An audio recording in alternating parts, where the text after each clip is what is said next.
ರಸ್ತೆಯಲ್ಲಿ ಉಪ್ಪು ಸಾರು ಮುದ್ದೆ ತಿಂದ ರೈತರು. ಒಣಗುತ್ತಿರುವ ಬೆಳೆ ರಕ್ಷಣೆಗೆ ನಾಲೆಗೆ ನೀರು ಹರಿಸಲು ಆಗ್ರಹ. ಮಂಡ್ಯದಲ್ಲಿ ಅನ್ನದಾತರಿಂದ ವಿನೂತನ ಚಳವಳಿ. ರೈತ ಸಂಘದ ನೇತೃತ್ವದಲ್ಲಿ ಬೀದಿಗಿಳಿದ ಅನ್ನದಾತರು. ಹುರುಳಿಕಾಳು ಉಪ್ಸಾರು ಮುದ್ದೆ ಚಳವಳಿ. ಹೆದ್ದಾರಿಯಲ್ಲೇ ಉಪ್ಸಾರು ಮುದ್ದೆ ಸೇವಿಸಿ ಪ್ರತಿಭಟನೆ. ಮಂಡ್ಯದಲ್ಲಿ ಬೆಂಗಳೂರು ಮೈಸೂರು ಹಳೆ ಹೆದ್ದಾರಿಯಲ್ಲಿ ಪ್ರತಿಭಟನೆ. ಸಾಲ ಶೂಲ ಮಾಡಿ ಬೆಳೆದ ಕಬ್ಬು ನೀರಿಲ್ಲದೆ ಒಣಗುತ್ತಿದೆ. ಮಳೆಯೂ ಇಲ್ಲದೆ ಡ್ಯಾನ್ನಿಂದ ನೀರು ಬಿಡದೇ ಇರೋದ್ರಿಂದ ರೈತರು ಸಂಕಷ್ಟಕ್ಕೆ ಸಿಲುಕಿದ್ದೇವೆ. ಡ್ಯಾನ್ನಿಂದ ನೀರು ಹರಿಸದಿದ್ದರೆ ರೈತರು ಸಂಕಷ್ಟಕ್ಕೆ ಸಿಲುಕುತ್ತಾರೆ. ಕೂಡಲೇ ನಾಲೆಗೆ ನೀರು ಬಿಡಬೇಕು ಎಂದು ಆಗ್ರಹ. ರೈತರ ಬಗ್ಗೆ ಮಾತನಾಡಿದ ಬಿಚ್ಚದ ಶಾಸಕರ ವಿರುದ್ಧವೂ ಘೋಷಣೆ. ತಕ್ಷಣವೇ ಸರ್ಕಾರ ಎಚ್ಚೆತ್ತುಕೊಂಡು ನೀರು ಬಿಡದಿದ್ದರೆ ಬೃಹತ್ ಹೋರಾಟದ ಎಚ್ಚರಿಕೆ. ನೀರು ಕೊಡಿ ಇಲ್ಲ ವಿಷ ಕೊಡಿ ಎಂದು ರೈತರ ಗೋಳು. ತಕ್ಷಣವೇ ನಾಲೆಗೆ ನೀರು ಬಿಟ್ಟು ರೈತರ ಉಳಿಸುವಂತೆ ಒತ್ತಾಯ.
ಏನು ಇವತ್ತು ಕನ್ನಂಬಾಡಿ ಕಟ್ಟೆಯಿಂದ ನೀರನ್ನ ಬಿಡದೇ ಇರೋದಕ್ಕೆ ಉಪ್ಸಾರು ಮುದ್ದೆಯನ್ನ ಊಟ ಮಾಡೋದ್ರ ಮುಖಾಂತರ ಮೈಸೂರು ಬೆಂಗಳೂರು ಹೆದ್ದಾರಿನಲ್ಲಿ ರೈತರು ಬಂದು ಊಟ ಮಾಡ್ತಾ ಇದ್ದಾರೆ. ಇಡೀ ದೇಶಕ್ಕೆ ಅನ್ನ ಹಾಕುವಂತ ರೈತರು ಬವಣೆ ಇವತ್ತು ರಸ್ತೆಯಲ್ಲಿ ಬಂದು ಮುದ್ದೆ ಉಪ್ಸಾರನ್ನ ತಿನ್ನುವಂತ ಪರಿಸ್ಥಿತಿ ನಿರ್ಮಾಣ ಆಗಿದೆ.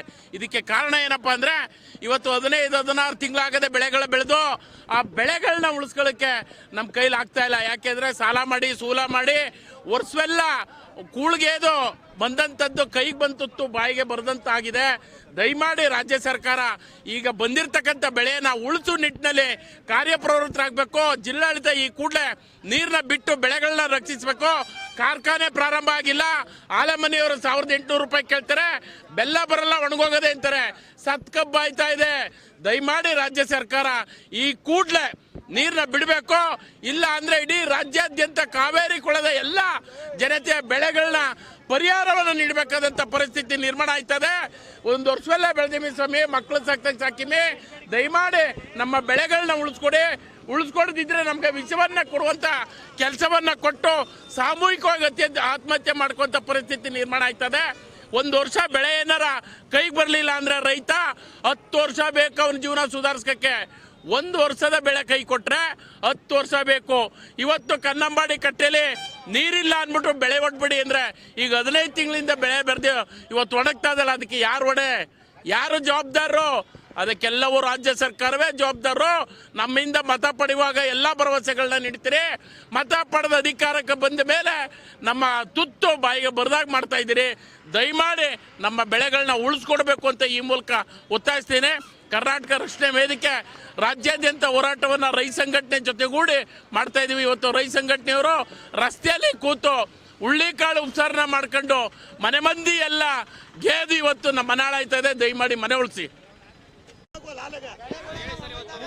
ಸರ್, ಇವತ್ತು ಉದ್ದೇಶ ಮಾಡ್ತಾ ಇರೋದು ಏನು ಅಂದ್ರೆ ಹುಳ್ಳಿಕಾಳು ನಮ್ಮ ಮದ್ದು ಆಹಾರ ಪದಾರ್ಥ, ಹುಳ್ಳಿಕಾಳು ಮುದ್ದೆ ಆ ಮಟ್ಟಕ್ಕೆ ಈ ಸರ್ಕಾರ ತರೋಕೆ ನಮ್ಮನ್ನ ಪ್ರಯತ್ನ ಮಾಡ್ತಾ ಇದೆ. ಏನು ಈ ಪ್ರತಿಭಟನೆ ಮಾಡ್ತಾ ಇರೋ ಉದ್ದೇಶ, ಒಂದು ಕಟ್ಟು ನೀರು ಬಿಡ್ಲೇಬೇಕು.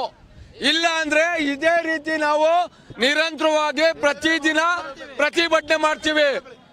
ಯಾಕೆ ಅಂತಂದ್ರೆ 81 ಅಡಿ ಅದೇ ನೀರು ಕೊಡ್ಲೇಬಹುದು. ಒಂದ್ ಕಟ್ಟ ನಮ್ಗೊಂದ್ ಕಟ್ ನೀರು ಕೊಡ್ತು ಅಂದ್ರೆ ಆಟೋಮೆಟಿಕ್ ಆಗಿ ಅಲ್ಲಿ ಮಳೆ ಹುಯ್ತದೆ.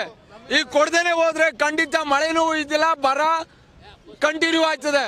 ಖಂಡಿತ ಒಂದ್ ಕಟ್ಟು ನೀರು ಈ ಸಲ ಕೊಡ್ಲೇಬೇಕು. ನಾವು ಬೆಳೆ ಉಳಿಸ್ಕೋಬೇಕು.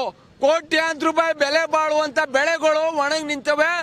ಈ ಒಣಗಿ ನಿಂತಿರೋ ಬೆಳೆಗೆ ಒಂದು ಕಟ್ಟು ನೀರು ಕೊಡುವಂಗೆ ಈ ಸರ್ಕಾರ ಮತ್ತು ಇಲ್ಲಿಯ ಸಂಸದರು, ಇಲ್ಲಿಯ ಶಾಸಕರು ಮಾತಾಡಿ ಆದಷ್ಟು ಬೇಗ ಒಣಗ್ತಾ ಇರೋ ಬೆಳೆಗಳಿಗೆ ನೀರು ಕೊಡಬೇಕು.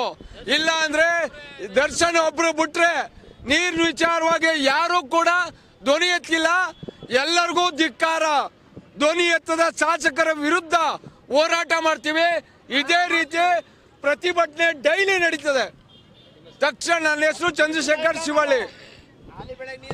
ಜಿಲ್ಲೆಯಲ್ಲಿ ಬೆಳೆದು ನಿಂತಿರುವ ಒಣಗ್ತಾ ಇರುವ ಬೆಳೆಗಳಿಗೆ ನೀರಿಲ್ಲದೆ ಇರೋ ಕಾರಣ ನಾವು ಕಳೆದ ಸೋಮವಾರದಿಂದ ಚಳುವಳಿ ಹಮ್ಮಿಕೊಂಡು ಹೇಳಿದ್ದು. ಅದು ಯಾವತ್ತು ಸರ್ಕಾರ ಗಮನ ತಗೊಂಡು ನೀರು ಬಿಡದೇ ಇರೋ ಕಾರಣಕ್ಕೆ ಇವತ್ತು ರೈತರು ಬೀದಿಗೆ ಬಿದ್ದು, ಮಂಡ್ಯ ರೈತರು ಬೀದಿಗೆ ಬಿದ್ದು ಮುದ್ದೆ ಹುಳ್ಳಿಕಾಳು ತಿನ್ನುವ ಪರಿಸ್ಥಿತಿ ಇನ್ನು ಮುಂದೆ ಆಗ್ತದೆ ಅಂತ ಈ ರೈತರ ಜನಗಳಿಗೆ ಎಚ್ಚರಿಕೆ ಕೊಡ್ತಾ ಇದ್ದೇವೆ. ದಯವಿಟ್ಟು ಎಲ್ಲ ರೈತ ಬಾಂಧವರು, ಇಡೀ ಮಂಡ್ಯ ಜಿಲ್ಲಾ ರೈತ ಬಾಂಧವರು ಚಳುವಳಿಗೆ ಭಾಗವಹಿಸಿ ನಮ್ಮ ಬೆಳೆ ರಕ್ಷಣೆ ಹಾಗೂ ಜಾನುವಾರಿಗೆ ನೀರು ಬಿಡಬೇಕಾಗಿ ಅಂತ ಸರ್ಕಾರಕ್ಕೆ ಮನವಿಯನ್ನು ಕೇಳ್ಕೊತಾ ಇದೀವಿ. ಅದೇ ಏನೇ ನೀರು ಬಿಟ್ಟಿಲ್ಲ ಅಂದ್ರೆ ಮುಂದೆ ದೊಡ್ಡ ಪ್ರತಿಭಟನೆ ಮಾಡಿ ಅವ್ರಿಗೆ ಒಂದು ಗಮನ ಸೆಳ್ತೀವಿ. NH ರೋಡ್ ಮತ್ತೆ ಈ ರೋಡ್ ರಸ್ತೆ ಬಂದ್ ಮಾಡ್ತೀವಿ. ಮಂಡ್ಯ ತಾಲೂಕು ರೈತ ಸಂಘ ಅಧ್ಯಕ್ಷರು ಪುಟ್ಟಸ್ವಾಮಿ ಅವರು ಮಾತಾಡ್ತಾರೆ, ಬೂದ್ನೂರು.